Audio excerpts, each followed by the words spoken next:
साथ में आप बताइएगा कि इमरान खान साहब से आप अक्सर आपकी मुलाकातें रहती हैं जेल में, जो पीडीएम की जानिब से एक बयानिया बनाया जाता है कि जेल में बहुत ज़्यादा घबराहट का शिकार हैं और खान साहब कहते हैं कि मुझे किसी भी तरह से करके बाहर निकालो। देखें, हम उनसे मिले ना तो हमें ये फ़र्क महसूस नहीं हुआ कि हम ज़बान पार्क में मिल रहे हैं, बनी गाला में मिल रहे हैं या हम जेल में मिल रहे हैं। अच्छा, इतने हाई स्पिरिट में है वो, उनको कोई फ़र्क नहीं पड़ा। वो कहते हैं पूरा पाकिस्तान जेल बना हुआ है इस वक्त, ये तो छोटी जेल है, वो पाकिस्तान बड़ा जेल है। पूरी आवाम को उन्होंने जो जिस तरह के ऊपर ज़िंदगियाँ तंग कर दी हैं, वो मुल्क के बारे में परेशान है, लेकिन वो बहुत हाई स्पिरिट में है। उन्होंने कहा हकीकी आज़ादी के लिए आपको कुर्बानियाँ देनी पड़ती हैं, और कुर्बानियाँ ये तो छोटी सी बात है। अब 1000 साल रखे, मैं यहाँ रहने को तैयार हूँ, किसी किस्म की उनको कोई घबराहट नहीं है। क्या होगा, 5 साल के लिए रखेंगे, 10 साल के लिए रख लेंगे, साल के लिए रख लेंगे, 4 महीने के लिए रख लेंगे, महीने के लिए रख लेंगे। किसी किस्म की कोई बात, घबराहट, कोई गुफ्तगू, किसी किस्म का कोई अभाम बिल्कुल टोटली नहीं है उनका। ये बिल्कुल फजूल बातें करते हैं। ये तो बकवास करते थे, मुझे अफसोस से ये कहना पड़ता है कि जी वो तो नशे का आदी है, वो तो 24 घंटे नहीं रह सकता, वो तो जी 1 हफ्ता नहीं रह सकता, वो तो ये नहीं हो सकता। वो पे घबराने वाले तुम लोग हो, रोने वाले तुम्हारी आंसू पूंछे थे। याद है आपको जब आप कोर्ट में आए थे, शहबाज शरीफ और नवाज शरीफ साहब, उस वक्त ये रो रहे थे।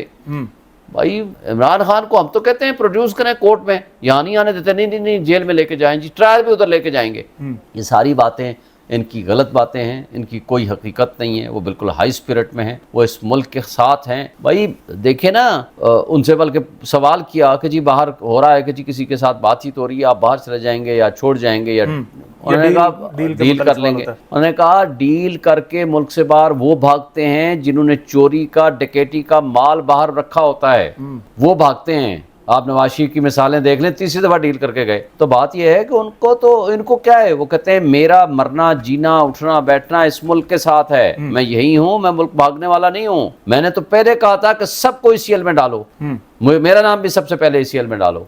मुझे कोई वो शौक़ नहीं है कोई डीलें करने का, बाहर भागने का या कहीं आने जाने का। मेरा सिर्फ एक मकसद है कि आप मुल्क की आवाम का सोचें, इस मुल्क का सोचें। आप मुझे बताएं, जो मुल्क की हालत कर दी है इन लोगों ने, PDM की जमातों ने पिछले 16-17 महीने में, और जिस हालत को पहुंचा दिया है, आपके पास नेशनल सिक्योरिटी कितनी सिक्योर हो गई है, ज़्यादा बुरी हो गई है। आप मुझे बताएं कि जहाज़ों के पुर्जे लेने के काबिल नहीं होंगे। आपके पास $1 बिलियन के लिए जिस तरह आप भीख मांगते फिर रहे थे ये लोग, तो ये मुल्क चलने के काबिल होता है।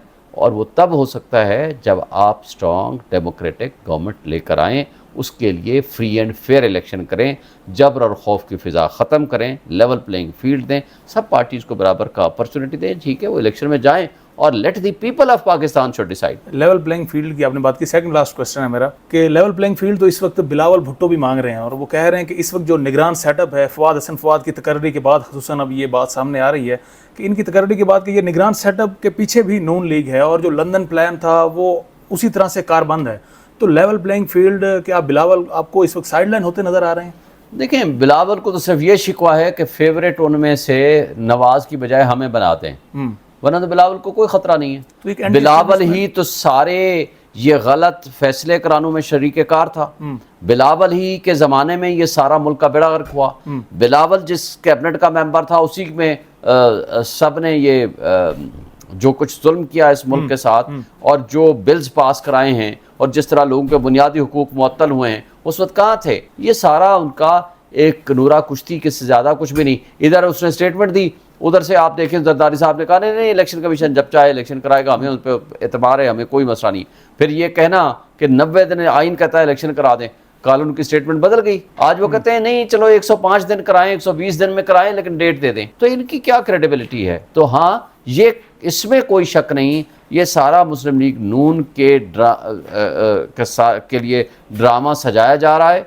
उसके लिए एक क्रिमिनल को यहाँ ला के बिठाया जाएगा, उसके मुकदमात अदालतों से ख़त्म कराए जाएंगे, फिक्स मैच होगा, और उसको जा करके साफ़ सुथरा करके पेश करेंगे।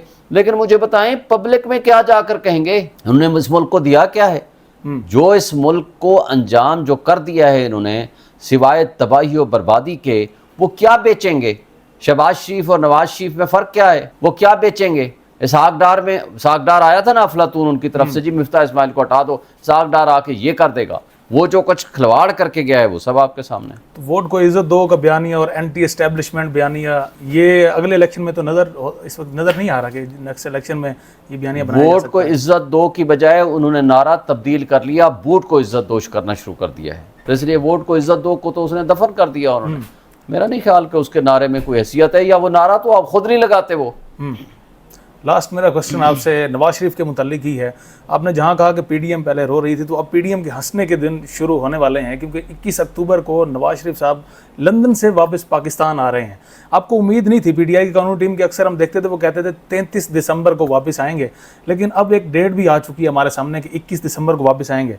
नवाज शरीफ की वतन वापसी और अगला लाहे अमल क्या, आप लोगों को क्या लाहे अमल बनाने जा रहे हैं? क्योंकि उनके मुताबिक तो नवाज शरीफ पॉपुलर लीडर हैं और 3 मरतबा वज़ीर आज़म भी रह चुके हैं, और 17 से वो कंपेयर भी करेंगे, अपने जो कारकर्दगी थी 2017 से दिखाएंगे।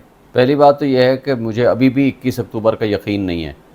इसलिए एक यकीन नहीं है कि जब तक वो वाकई लैंड ना कर जाएं, जब तक लैंड करेंगे हम यकीन कर लेंगे, मान लेंगे। दूसरी बात यह है कि वो कंपेयर करेंगे 17 से। उनसे पूछा जाए कि ये जो शहबाज शरीफ साहब था, ये पीटीआई का प्राइम मिनिस्टर था या ये इंडिया का प्राइम मिनिस्टर था? इसहाक डार किसका था? ये सारे जावेद लतीफ़, खुरम दस्तगीर, ये पूरी लाइन सारे किन की हुकूमत थी? भाई इनकी नहीं थी तो किसकी थी? इन्होंने सिवाय इस बात के कि जिसमें माल ना खाना हो, उन्हें कोई प्रोजेक्ट ही शुरू नहीं करते। और इन्होंने जो तबाही मचाई है इस मुल्क की, सब आपके सामने ही है। नवाज शरीफ के ऊपर जो क्रिमिनल केसेस हैं, पहले उनसे तो अपनी जान छुड़ा लें। इर्रेस्पेक्टिव भाई लोगों में जाकर कहें ना कि ये 16 महीने हमने किस तरह गुजारे हैं, हमने 6.1 जीडीपी को रिड्यूस करके 0 पे या माइनस पे कैसे ले आए, डिफॉल्ट किसने कराया? 0% चांस था डिफॉल्ट का। आज आपका वजीर दिफा कहता है कि हम डिफॉल्ट कर चुके हैं। तो बात ये थी कि इन्होंने डॉलर कहाँ था? इसहाक डार ने कहा मैं आऊँगा इसको 150 पे लाऊंगा, कहाँ पर चला गया? और इसी तरह ये महंगाई मुकाओ मार्च लेकर आए थे 150 पे या 138 पे 134 पे जब था तो कहते थे ओहो 10 रुपए बढ़ गए, हमारे दिल को कुछ हो गया। और दिल को उस वक्त कुछ भी नहीं हुआ जब 300 पे पहुंच गया और खुद पहुंचा के गए। तो मेरा नहीं ख्याल कि इनके पास कोई बयानिया है, ये सारी ड्रामेबाजी है, इनकी कोई हैसियत नहीं। जी नाज़रीन, ये थे शुएब शाहीन साहब। शुएब शाहीन साहब बहुत शुक्रिया, आपने हमें वक्त दिया।